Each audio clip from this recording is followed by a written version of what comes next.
Assalamualaikum warahmatullahi wabarakatuh, and hello everyone. Let me introduce myself. My name is Julianti Suma and my ID number is A12122-159. So today I will explain what I know from the phonology material that has been given to us, namely about consonant sounds. What is consonant sounds? If the airflow is obstructed or impeded somewhere in the vocal tract by using one or more articulator, the resulting sounds are consonants. Jadi, jika aliran udara terhambat di suatu tempat di saluran vokal dengan menggunakan satu atau lebih alat artikulator, maka bunyi yang dihasilkan adalah bunyi-bunyi konsonan. Consonant sounds are usually grouped based on the state of glottis, the state of velum, places of articulation, and manner of articulation. Jadi bunyi-bunyi konsonan ini biasanya dikelompokkan berdasarkan the state of glottis, the state of velum, places of articulation, and manner of articulation.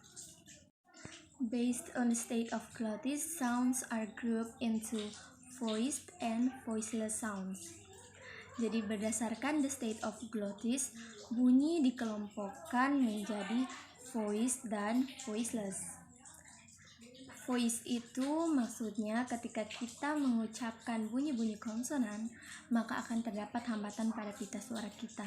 Sedangkan voiceless tidak terdapat hambatan pada pita suara kita.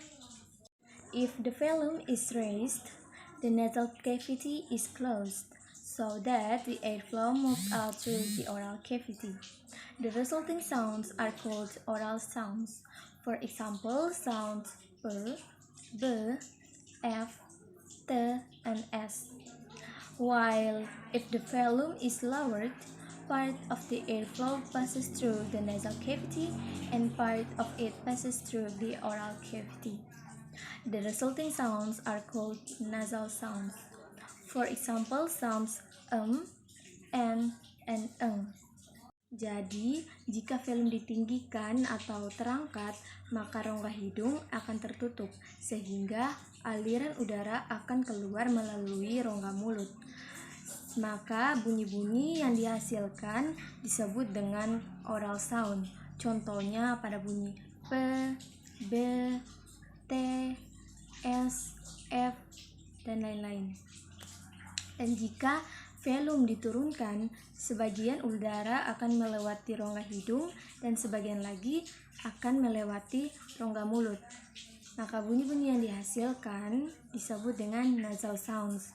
Contohnya pada bunyi n, dan eng.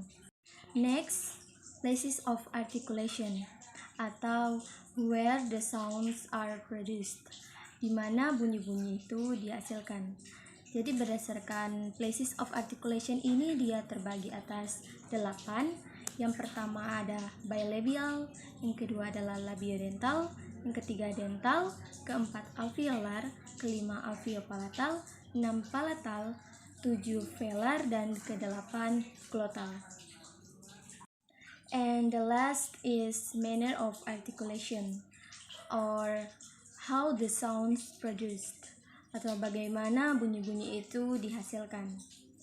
Jadi berdasarkan manner of articulation ini dia dibagi ke dalam 7. Yang pertama dia adalah stops, yang kedua adalah nasals, yang ketiga ada fricatives, yang keempat affricate, yang kelima liquid, yang keenam glide, dan yang terakhir adalah flat. I think that's all from me. Wassalamualaikum warahmatullahi wabarakatuh and see you.